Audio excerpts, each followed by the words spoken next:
कहते हैं कर्मों का फल कोई नहीं टाल सकता, क्योंकि इस कहानी में एक राजा ने खुद अपनी बेटी से विवाह किया। आप भी जानना चाहते होंगे कि राजा ने ऐसा क्यों किया। दोस्तों, कहानी को अंत तक जरूर सुने। बहुत पुरानी बात है।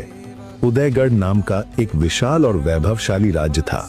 यहाँ के महाराजा थे प्रताप। वो अपनी बहादुरी और ताकत के लिए दूर दूर तक मशहूर थे, लेकिन उनके जीवन में एक गहरा सूनापन था। महाराज प्रताप की 3 रानियां थीं, महारानी यशोदा, इंदु और रंजना। पर वर्षों बाद भी उनके घर कोई संतान नहीं हुई थी। महाराजा को हमेशा ये चिंता खाई जाती थी कि उनके बाद उदयगढ़ का वारिस कौन बनेगा। महाराजा प्रताप को शिकार का बड़ा शौक था। एक सुबह जब सूरज की किरणें अभी अभी जंगल में झांक रही थी, महाराजा अपने घोड़े पर सवार होकर कुछ सैनिकों के साथ शिकार पर निकले। जंगल घना था, पर अचानक उनकी नजर एक अजीब जगह पर पड़ी। जंगल के बीचों बीच एक छोटे से खेत में एक बेहद बूढ़ी महिला बैठी थी। उसके चेहरे पर झुर्रियों का जाल था, पर आंखें किसी जादूगरनी जैसी चमक रही थीं। वो अपने हाथों में सूखी घास की पत्तियां लेकर उनमें गांठें लगा रही थी। महाराजा को आश्चर्य हुआ। वो अपने शाही घमंड में डूबे हुए थे। उन्होंने घोड़ा रोका, उतरकर उस महिला के पास गए और कठोर आवाज में पूछा, ऐ बुढ़िया, इस सुनसान जंगल में क्या कर रही है? ये क्या बेतुकी गांठें लगा रही है? बूढ़ी महिला ने शांत स्वर में सिर उठाया और महाराज की आंखों में देखा और उसने कहा, बेटा, मैं यहाँ धरती के सभी जीवों की किस्मत बुन रही हूँ।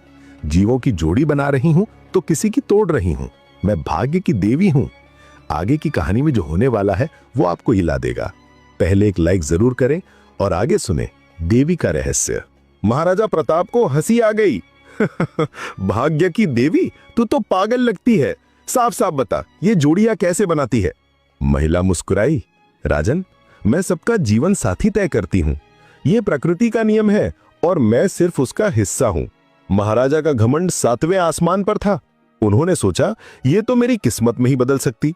वो हंसते हुए बोले, अच्छा, अगर तू इतनी शक्तिशाली है तो बता, मेरी जोड़ी तूने किसके साथ बनाई है? मेरी शादी किससे होगी?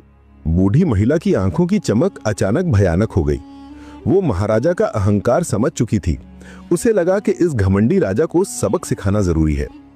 उसने गंभीर और डरावनी आवाज में कहा, हे राजन, तूने मुझसे पूछा है तो सुन ले।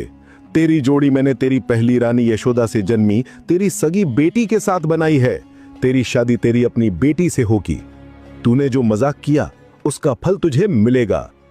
ये शब्द सुनते ही महाराजा प्रताप के होश उड़ गए। उनके पैरों तले की जमीन खिसक गई। वो तुरंत घुटनों पर बैठ गए और चिल्लाए, मां, मैंने बड़ी भूल की। ये श्राप वापस ले लो, मुझे माफ कर